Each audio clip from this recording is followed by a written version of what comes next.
สบายดีแม่สบายดีอีแม่ซื้อเนี่ยสิบวันอายุจักปีแล้วอายุ44 ปีแล้วที่บ้านไหนอยู่สมสงาบ้านสมสงาเมืองไซเซกาก่อนกินอีแม่มีโรคประจำตัวอหย่างบ่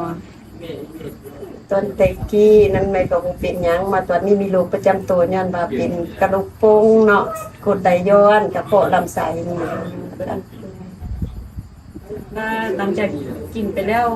มีอาการเป็นไงแบบดีขึ้นบ่แม่อะไรกินไปก็ดีเบาตนเบาโตไปก็ดีแม่สิมากินน้ำมังคุดที่บางคนหากาพนานี้ที่แม่ได้ไปคุณหมอไปกวดหรือว่าเอายาคุณหมอมากินก่อนบ่ก่อนนั้นแม่ก็ไปกวดนะหุ่นว่าเป็น